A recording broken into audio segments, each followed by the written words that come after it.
Center 7. All right, Haley, and again, I know, there's some discussion about what happens next with this game, and at this point, that is not the focus. That's not what is important in Cincinnati and across the NFL tonight. They'll get it figured out, but at this point, this juncture, it's about this 24-year-old man who is in critical condition. Well, they talked about everybody in the locker room and how they wanted to know what he was going to be, how he was, because how could you continue on in the game? And to see their quarterback, Josh Allen, and to see Joe Burrow, they're all standing there.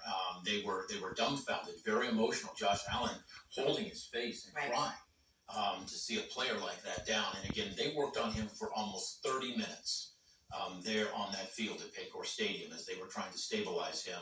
And again, CPR, that they did a CPR for a very long time before they finally got him in the medic. So it'll work itself out. We can only hope and pray that this young man survives. Well, thinking about it, just how we feel in the newsroom right now, I can't imagine being not only in that stadium talking to Serenity. I can't imagine now just what these players are going through. That's very well said. Very well said. And now, your Storm Center 7 forecast with meteorologist Robert Gauthreaux III. We've been focusing a lot on Cincinnati, and that was originally one of the things we were talking about is everybody that is at the game. They were going to have to be prepared for rain. Exactly. Toward the end of the game, we were expecting heavy rain to make its way towards Cincinnati, and then maybe an hour or less later, here across the Miami Valley, we're expecting some widespread rain overnight, perhaps seeing some places getting close to an inch of rain, but more likely a half inch to 3/4. Everyone's likely going to see a little bit of rain, and it's also very warm. I mean, we were close to breaking a record today. Temperatures across the region now still really warm. You can see 57 degrees in Dayton.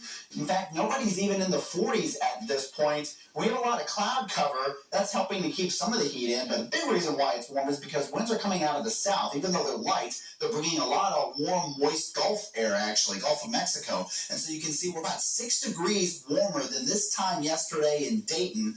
Again, it's just been very, very warm. Today we got up to 59 degrees. The daily record for today is 61. So we didn't quite break it, but we certainly got close. Tomorrow, we're forecasting a high of 64 degrees. The record, the daily record, is 65. So we're not forecasting to break the record, but it's certainly possible. Even by a degree or two, we will meet or beat the record. Temperature trend over the next couple days, it doesn't stay warm this long. We do cool off a bit as we move into Wednesday, but even then, that's above average for this time of year. Our average temperature that you would find in any early January afternoon is actually 38 degrees. So even though we're cooling off Wednesday, we don't get to more seasonable-like conditions until we get to Thursday, Friday, and Saturday. And at that point, we are looking dry. But your Tuesday will start off wet. As soon as an hour or two from now, you'll see heavy bouts of rain across the region. Not heavy the entire time, but some heavy bands.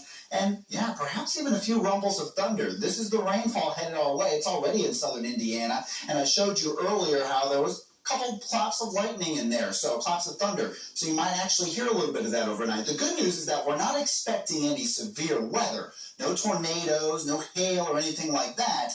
But you will see some heavy periods of rain here and there, and the rain will likely continue until much of the morning. Wind gusts also are expected to be fairly strong moving into tomorrow. We're looking at wind gusts up to 25 to 30 miles per hour. A little bit later in the morning hours, I would say about 4 a.m. to noon, and then even a bit breezy throughout the afternoon. Plus, on top of that, you can see a dense fog advisory across all these counties in gray. That's until 3 a.m. because the temperature is cooling because of the rain. It's already very moist outside, so you could see some patchy fog, if not even dense fog, across much of the region. So the 7-day forecast shows some AM rain here on Tuesday, but by the afternoon, things are actually looking better.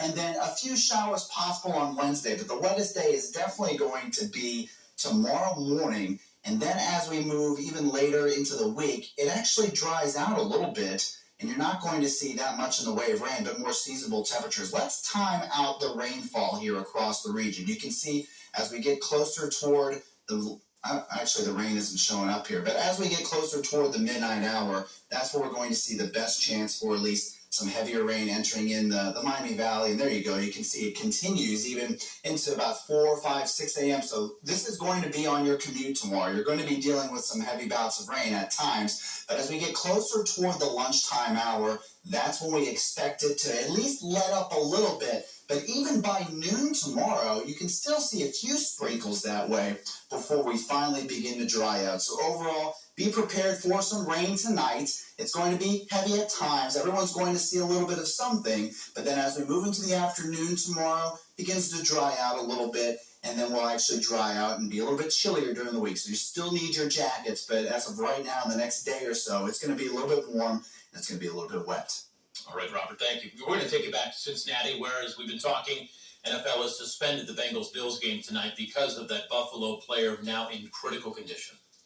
Plus, investigators are talking more about a man they said used a machete to attack people at the Times Square New Year's Eve celebration.